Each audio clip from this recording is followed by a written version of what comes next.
Hello বন্ধুরা, আমি আজকে আপনাদের কাছে নিয়ে আসলাম নতুন একটা গল্প। তো গল্পটি শুরু করার আগে অবশ্যই চ্যানেলটি সাবস্ক্রাইব করুন এবং প্রতিদিন এমন গল্প পেতে কমেন্ট করুন। বিশেষ অনুরোধ, হাতের কাছে টিস্যু নিয়ে বসে পড়ুন যাতে করে বিছানা নষ্ট না হয়। তো শুরু করা যাক আজকের এই গল্পটি। তোর মতো নোংরা অবৈধর্কদের মেয়ের সাহস কি করে হলো রিক মিডাকে স্পর্শ করার? ৮ বছরের কাশিসের গালে ভরা পার্কের মধ্যে থাপ্পড় মেরে মাটিতে ফেলে দিয়ে এক প্রকার চিৎকার করে কথাগুলো বলে উঠল রিক। রিকের এমন কাজে মুহূর্তেই ছোট্ট কাশিস গালে হাত দিয়ে ফুপিয়ে কেঁদে উঠে। সে এমন কি করছে যে তার রিক ভাইয়া তাকে এমনভাবে মারল? সে তো কেবল তার রিক ভাইয়াকে পড়ে যাওয়া থেকে রক্ষা করার জন্যই ধরেছিল। আমি ইচ্ছা করে তোমায় স্পর্শ করিনি, বিশ্বাস করো রিক ভাইয়া। তোমার পিছনে ইচ্ছিল, তুমি পড়ে গিয়ে ব্যথা পেতে, তাই। তোর এই নোংরা মুখ থেকে আর একবার আমাকে ভাই ডাকলে আমি তোর জিভ টেনে ছিঁড়ে ফেলব, বাজে মেয়ে। আমি বা আমার পরিবারের সাথে তুই কিংবা তোর ওই চরিত্রহীন মায়ের কোনো সম্পর্ক নেই, বুঝতে পেরেছিস? রিকের মুখ থেকে নিজের জন্য নোংরা আর নিজের মায়ের জন্য চরিত্রহীন শব্দ শুনে ছোট্ট কাশিস আরও ফুপিয়ে কেঁদে উঠে। ছোট মেয়েটা হয়তো বুঝল না রিকের এই নোংরা অর্থের শব্দগুলোর অর্থ, কিন্তু তার সরল হৃদয় এইটুকু বুঝল, তার রিক ভাই তার মাকে নিশ্চয়ই সবার মতো খারাপ কথা বলছে। তাই তো এবার সে তার ছোট্ট দেহটাকে টেনে তুলে তার পাশেই একটা ছোট ইটের টুকরো হাতে নিয়ে উঠে দাঁড়াল। আমার মা বা যে নয়, বুঝলে? আমিও বা যে নই। আম্মু বলেছে কাশিস ভালো মেয়ে, তার মানে আমি ভালো। তোমরা সবাই বাজে, খুব বাজে। তোমরা সবাই নোংরা, বুঝছো? কাশিসের এমন সাহস আর কথা শুনে এবার পার্কে থাকা অন্য বাচ্চারা এবং রিক নিজেও হেসে উঠল। এই মুহূর্তে পার্কে সব থেকে ছোট কাশিস, কারণ রিক আর তার সাথের ছেলেগুলো সবাই 14-15 বছরের কিশোর। তারা সবাই মিলে ফুটবল খেলছিল, আর কাশিস সব সময়ের মতো এক কোণে দাঁড়িয়ে লুকিয়ে তার রিক ভাইয়ের খেলা দেখছিল। কিন্তু রিক ব্যথা পেতে পারে দেখেই সে না চাইতেও তার হাত ধরে দূরে সরাতে যায়। আর এটাই যেন ছোট কাশিসের জন্য কাল হয়ে দাঁড়াল। আজকাল অবৈধর্কদের তেজও দেখি বেড়ে যাচ্ছে রে রায়হান। রিক মীরার সাথে তর্ক করছে। বাহ, না, আমি বা যে নই, অবৈধ নই, শুনেছে তোমরা? তুমি খুব খুব খারাপ রিক ভাইয়া, খুব খারাপ। ফুপিয়ে কান্না করতে করতে রাগে নিজের হাতের মুঠোয় ধরে রাখা ইটের টুকরোটা ছোট কাশিস ছুঁড়ে মারল রিকের দিকে। আর মুহূর্তেই সেটা রিকের কপালে লেগে সেখান থেকে রক্ত ঝরতে লাগল। সবাই রিক বলে চিল্লিয়ে উঠলেও কাশিস ছুটে পালিয়ে গেল পার্ক থেকে। এই নোংরা মেয়ের এত বড় স্পর্ধা আমাকে আঘাত করে। আজকে এই মেয়ের পিঠের চামড়া না তুললে আমার নামও রিক মির্জা নয়। কাঁধে ঝুলানো ব্যাগ হাতরে বাসার মেইন দরজার চাবি বের করে গেট খুলে ভিতরে ঢুকল আনিকা মির্জা। আজ তার কলেজে একটু বেশি চাপ ছিল, তাই তো আসতে এত দেরি হয়ে গেল।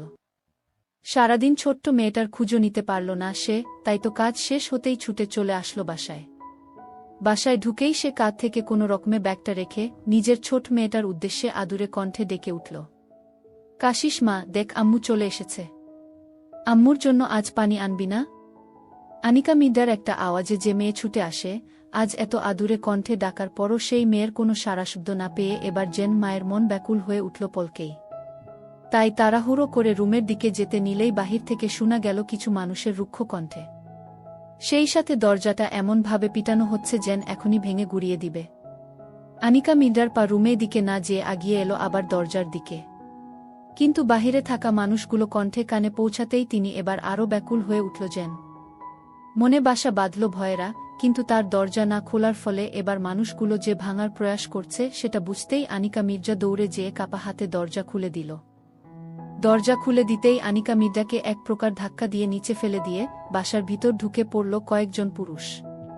কোনো কথা ব্যতীতই তাদের মাঝে এক মাঝ বয়সী পুরুষ এবং তার সাথে থাকা এক যুবক গিয়ে বসে পড়ল সোফায়। উপস্থিত মানুষগুলোকে এই মুহূর্তে নিজের বাসায় দেখে আনিকা মির্জার মায়ার মন ঠিক বুঝে নিল তাদের এখানে আসার কারণ কি হতে পারে।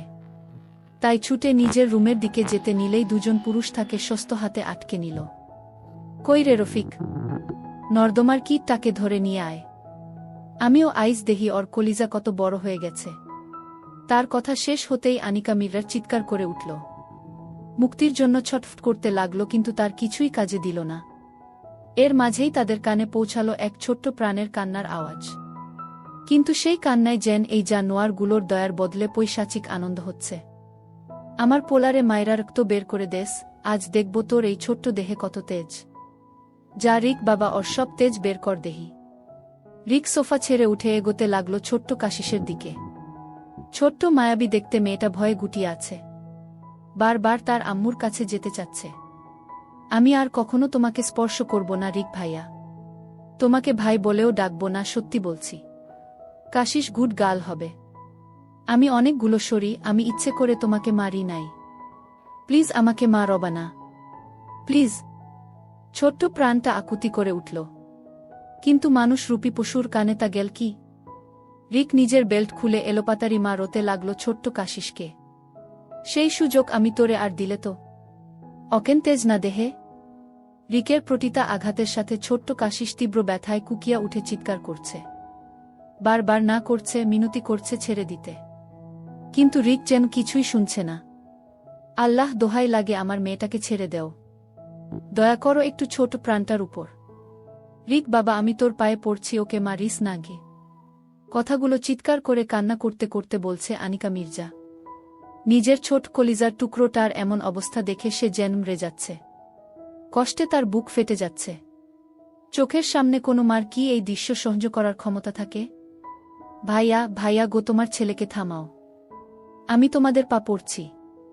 ও কি ভুল করছে তার জন্য আমি তোমাদের পা ধরে ক্ষমা চাচ্ছি, দয়া করো একটু। প্রয়োজন হলে আমাকে আঘাত করো যত খুশি, কিন্তু আমার কলিজাটাকে ছেড়ে দেও। এক ঝটকায় সর্বশক্তি দিয়ে নিজেকে ছাড়িয়ে ছুটে গিয়ে আনিকা মির্জা কাশিসকে নিজের মধ্যে জড়িয়ে নিল। কিন্তু এতেও যেন রিকের হাত থামে না। সে বেল্ট দিয়ে হাত চালাতেই থাকে, যা এখন আনিকা মির্জার দেহ ক্ষতবিক্ষত করছে। প্রায় অনেকটা সময় এই নির্মম দৃশ্য চলার পর অবশেষে সোফায় বসা সুলতান মির্জা রিককে থামায়। তোর এই যা মাইয়ারে ভালা করিরা বুঝাই দিস, আর যেন ভুলেও তেজ না দেহায়। আর তোর মুখ বন্ধ রাখবি, নাইলে তুই আর তোর এই নোংরা কিট তাকে চিরতরে শেষ কইরা দিমু। কথাগুলো এক প্রকার হুমকি দেওয়ার মতো করে বলে সুলতান মির্জা তার ছেলে ও লোকদের নিয়ে বেরিয়ে গেল। তারা চলে যেতেই প্রতিবেশী মানুষগুলো, যারা এতক্ষণ ধরে দাঁড়িয়ে দাঁড়িয়ে কেবল নাটক দেখছিল, তারও নিজেদের মধ্যে কথা বলতে বলতে চলে গেল। কেউ একটু মানবতার খাতিলেও এগিয়ে এসে দেখল না মানুষ দুটা আদৌ বেঁচে আছে নাকি। রাত গভীর, চারপাশ নিঃশব্দ। কিন্তু একটা ছোট্ট ঘরে আলো নেভানো থাকলেও তীব্র কষ্টের শব্দ থেমে নেই। আনিকা মির্জা বিছানার কোণে বসে আছেন, কাঁধে পিঠে হাতে নীলকালচে দাগ। তার কোলে চুপচাপ পড়ে আছে কাশিস। কাঁপছে জ্বরে ছোট্ট দেহটা পুড়ে যাচ্ছে যেন আগুনে। আনিকা মির্জা কাপা হাতে পানির পুটলি বদলাচ্ছেন মেয়ের গায়ে, আবার কখনো চোখের জল মুছছেন নিজের আঁচলে। চোখ দুটো যেন আর জল ফেলতে পারছে না, শুধু মুখের কথা বারবার জপছে, কাশিস মা, কিছু না, কিছু না হবে তোর। আম্মু আজ তো তোর পাশে। আমার মেয়েটা সাহসী, অনেক সাহসী আমার কাশিস। ছোট্ট কাশিস তার মায়ের কথা শুনল কিনা বোঝা দেয়। বাচ্চাটা যেন আধো ঘুমে আর তীব্র যন্ত্রণায় কষ্টে বারবার বিড়বিড় করে বলছে কিছু ঘুমের ঘোরেই। না, কাশিস বা যে মেয়ে না, আমি ভালো মেয়ে, আমি আম্মুর মেয়ে। তারপর আবারও প্রাণটার কাপা কাপা কণ্ঠে বলছে, রিক ভাইয়া। আর মেরো না কাশিস, আর ডাকবে না ভাইয়া। একটা মুহূর্তে তার ছোট্ট হাত দুটো দিয়ে মায়ের বুকটা চেপে ধরে সে বলতে থাকে, আম্মু, আম্মু তুমি পচা না, ওরা সবাই পচা, সবাই বাজে। ছোট্ট কাশিসের জ্বরের ঘোরে উচ্চারিত কতগুলো শুনে আনিকা মির্জা যেন এক মুহূর্ত থমকে যায়। তার চোখে হঠাৎ করে জমা হতে থাকে হাহাকার। বুকের ভিতর জমে থাকা কষ্টটা গলায় দলা পাকিয়ে উঠে আসে। সে মেয়েকে নিজের বুকে জড়িয়ে ধরে নিঃশব্দ চিৎকারে কাঁদতে থাকে, যেন কান্নার শব্দ না হলে কেউ বুঝতেই পারবে না কি অসীম কষ্ট জমে আছে এই মানুষটার ভিতরে। কাশিস পরি গুড গার্ল, কলিজা। Kashish good girl. আপনি মাব শুনতে এক চলবে।